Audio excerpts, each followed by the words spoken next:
Medofopa. Today I'm going to share with you my kitchen hack on how I easily clean burnt food from 3 different kinds of pots. Sometimes it happens. We do our best not to burn the food, but sometimes it gets burnt. And depending on the kind of pot you're using, you need to be really extra careful not to spoil the pots. So sit tight and let me show you my hack. First, let's start with my casserole dish or Dutch pot. So this Dutch pot has an inner lining that you don't want to mess about using hard abrasives in the pot. So you don't want to be using your steel wool or using knives or spoons, metal spoons, to be scraping the rice out of the pot. So to easily remove the burnt rice, I first off fill it up with water, and then I put it back on the hob and bring it to the boil. Once it has boiled, I just leave it either overnight or for some good couple of hours and let it soften up.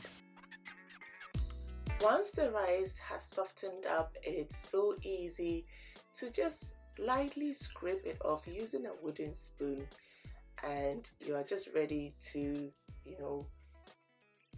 wash your pot with a nice soft sponge.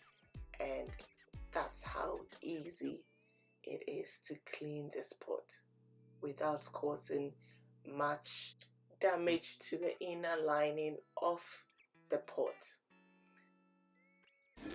So see how the rice has lifted off the bottom of the pot, and anything else that is left is just nice and soft, easy to scrape it off using the wooden spoon like I am doing right here.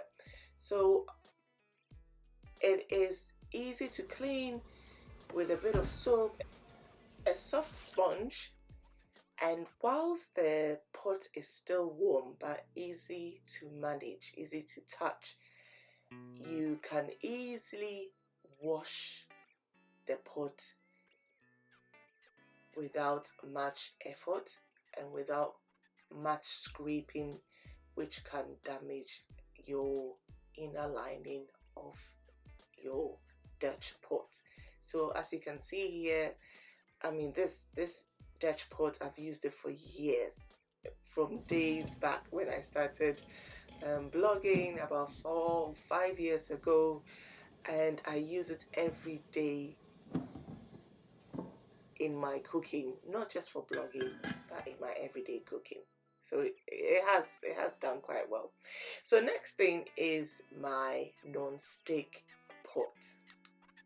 So a non-stick pot is also very delicate. A little bit of hard abrasive or metal scrubs will scratch the inner lining. So again here, using the same hack, filling it up with water, adding a bit of washing up liquid, because this one I had stew in it. I had made some egg stew in it. It was oily, so I wanted the soup to help wash that oil off. So oil in the water, boil it till it has well boiled. Let it sit for some good couple of hours, or preferably overnight, and it just helps to soften the whole burnt bit up. It is just so easy to scrape it off using maybe a wooden spoon, or even a soft sponge will do.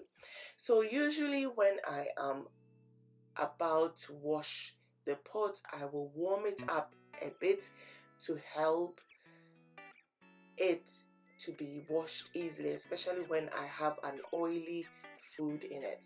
So with this non-stick pot, I use the foam bit of my sponge to clean it, and everything just comes out nicely with no sweat.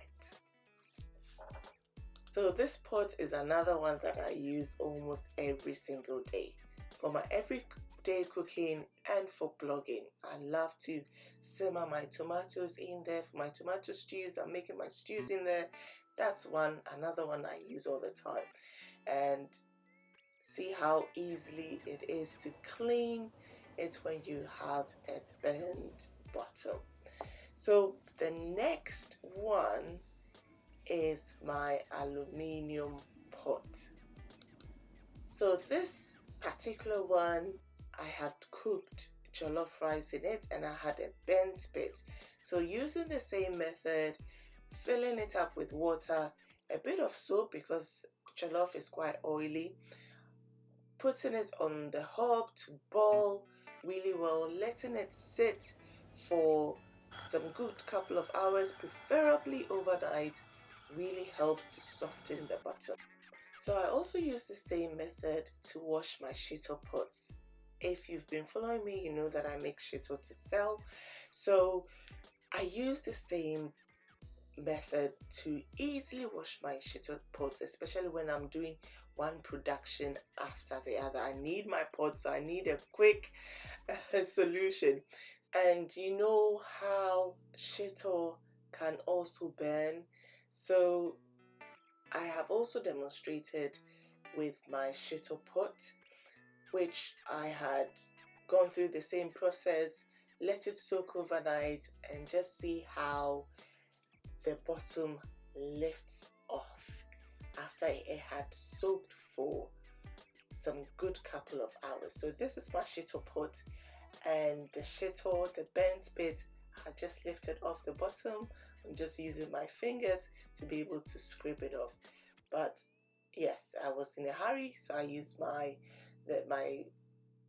metal ladle to scrape it off finally. But it is just so easy to scrape it off with very little effort and very little damage to the aluminium pot. So I continue to use my metal sponge to wash the aluminium pot really well and to scrape off the black bits and to give it a bit of a shine. But after this stage, I went further to shine it with a smoother aluminium sponge, which we use to shine our aluminium pots, and everything looked brand new again as much as it can.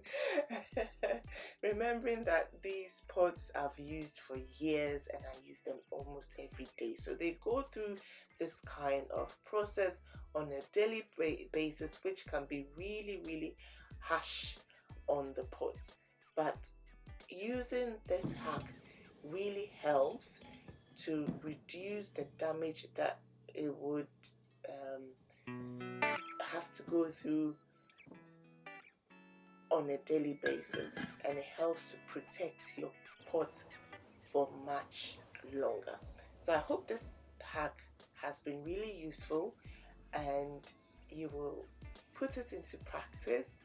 And yeah, let me know how it goes, okay? Let me know if you tried it, if it worked. It should work. If it doesn't work, then your pot is too old, especially the aluminium pot. That is what I find. If it is proving difficult after you've taken it through the process, then you know that an aluminium pot has come to its end of life. So you need to, chuck it away and find a replacement. This hack really works, so give it a try and feedback. Thank you for staying with me. Don't forget to like, share, give me the thumbs up, comment, let me know that you are here, and join me in my next video next Sunday. Hopefully we'll be cooking something delicious. Alright, take care.